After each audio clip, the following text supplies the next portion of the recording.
हरे कृष्णा, राधे राधे। हम केकई का जीवन परिचय श्रवण कर रहे हैं। हम प्रसंग श्रवण कर रहे थे भरत को पितृशोक और माता केकई पर क्रोध। अब गतांश से आगे। अरे मूर्ख, राम तो माता कौशल्या से भी अधिक तेरा सम्मान करते थे, फिर तूने उनके प्रति यह दुष्ट आचरण क्यों किया? बड़ी माता कौशल्या भी तो सदा तेरे साथ बहन का सही बर्ताव करती रही हैं। हे पापनी, तूने उनके महात्मा पुत्र को चीर्ण और बलकर पहनाकर वन में रहने के लिए भेज दिया। अवश्य ही तू लोभनी है, मैं समझता हूँ। तुझे यह पता नहीं है कि मैं राम के प्रति क्या भाव रखता हूँ। तभी तो तूने यह अनर्थ कर डाला। तू यह कैसे भूल गई कि राम और लक्ष्मण के बिना किस बल पर अयोध्या की रक्षा कर पाऊंगा? मैं पिताघाती, भाई को वनवास देने वाला, क्या इन दो अपराध भावनाओं से ग्रस्त होकर राज्य कर पाऊंगा? राज लक्ष्मी का सुख भोग पाऊंगा? क्या मैं पिता के सब पर उत्सव मना सकता हूँ? क्या मैं भावना ही मेरा पत्थर हूँ? क्या मेरी रगों में मेरे पिता का खून नहीं है? और है तो क्या वह सफ़ेद हो गया है? यह राज्य का भार जिसे किसी महाधुरंधर को धारण करना चाहिए, सत्पुरुष को धारण करना चाहिए। मैं इतने बड़े लांछन लिए क्या इस राज्य का सुख उठा पाऊंगा? क्या प्रजा में विश्वास रख सकूंगा? जो प्रजा मुझे भाई का अपराधी मानती है, वह मुझ में एक राजा होने का विश्वास ला सकेगी? कितना बड़ा भयानक विप्लवकारी अनर्थ किया है माँ। तूने आंखों पर पट्टी बांधकर यह आचरण किया है, और भविष्य का एक भी झरोका खोलकर तू देखती तो तुझे अपने इस कर्म के सारे दोष दिखलाई पड़ जाते। लेकिन तूने अपने भावी सुख के लिए सुख के वर्तमान में आग लगा दी, और तेरा पुत्र होने के कारण उस सब के पातक का भार मुझे ढोना पड़ा।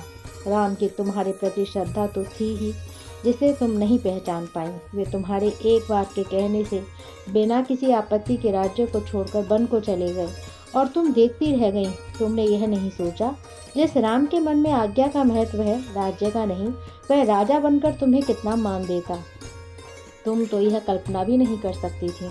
मैं आज सोच रहा हूँ, तुम्हारी कोख से जन्म लेकर कितने बड़े पाप का भागी बना हूँ मैं।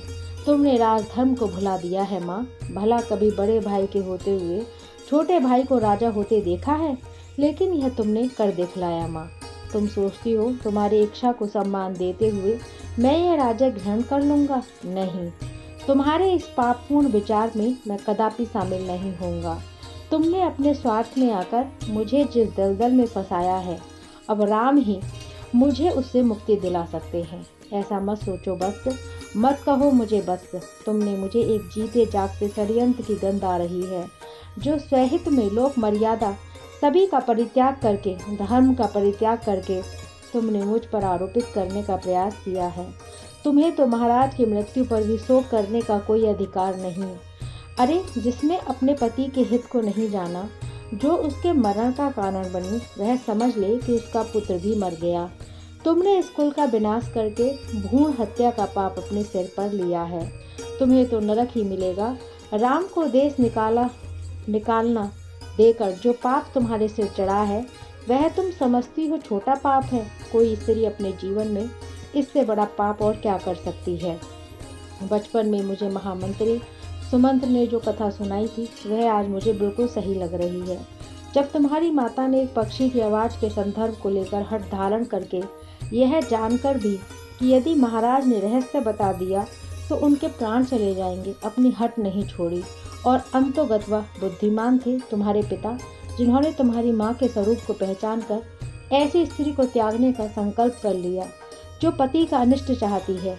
आखिर तुम भी उसी माँ की पुत्री हो, तुम उससे बढ़कर निकली। तुमने पति का अनिष्ट तो किया ही, पुत्र का भी अनिष्ट कर दिया। इससे बड़ी नीचता की उपमा संसार में भूतो न भविष्यति, न पहले कभी हुई है, न आगे कभी होगी।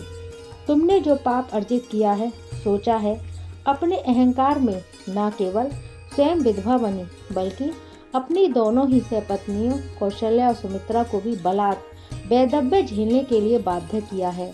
राम के साथ साथ मुझे, भाई लक्ष्मण और शत्रुघ्न को भी अकारण पिता विहीन कर डाला।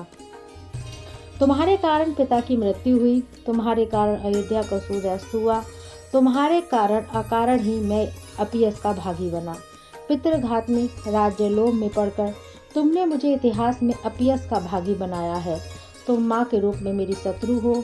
एक कुरुकर्मा, देखो इस अपने राजभवन से बाहर झांक कर, हर बुझते दीपक का धुआं तुम्हारे मन के काले का प्रतिबिंब है, तुम्हारे कर्म का प्रतिफल है। तुम महाराज अश्वपति की कन्या नहीं, उनके कुल में पैदा हुई एक राक्षसी हो।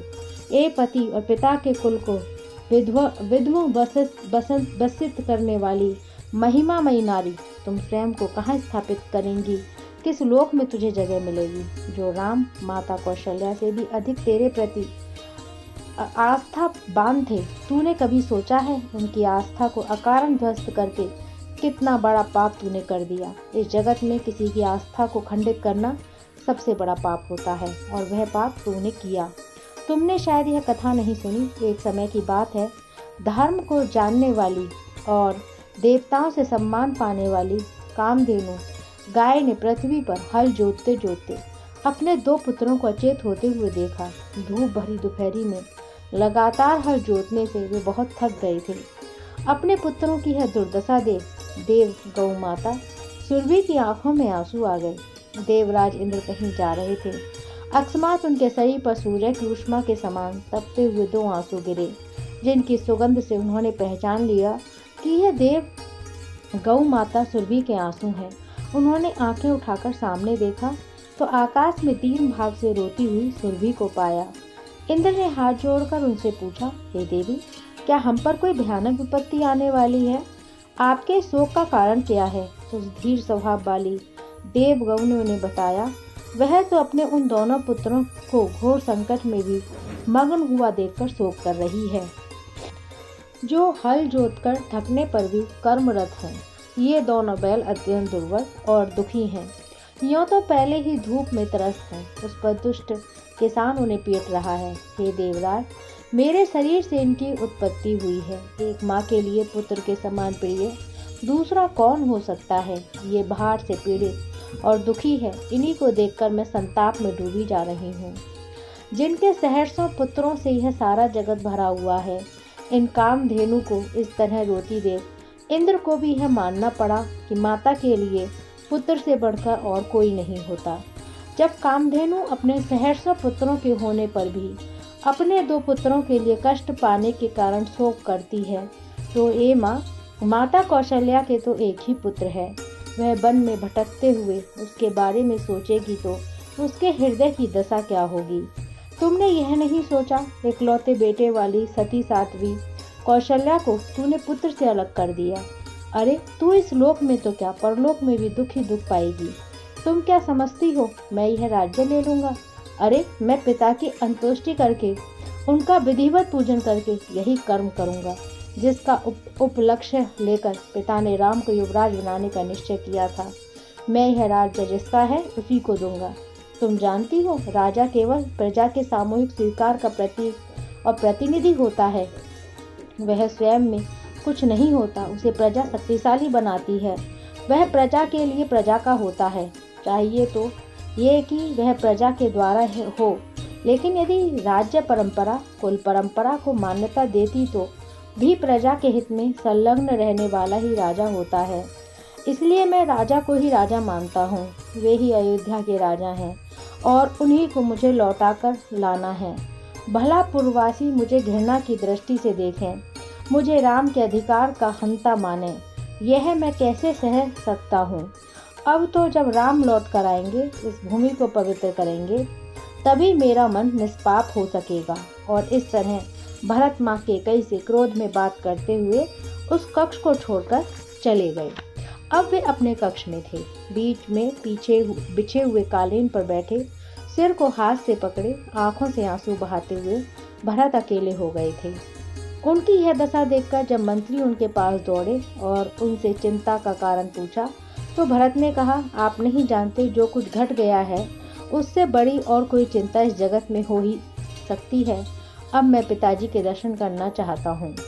वे तो महारानी कौशल्या के पार्श्व कक्ष में विराजमान हैं, तो मुझे वहीं ले चलो। महारानी कौशल्या को जब यह ज्ञात हुआ कि भरत पधार रहे हैं, तो उनकी इच्छा भी भरत से मिलने की हुई। वह अभी सोच ही रही थी कि उन्हें सामने से भरत आते दिखाई दिए।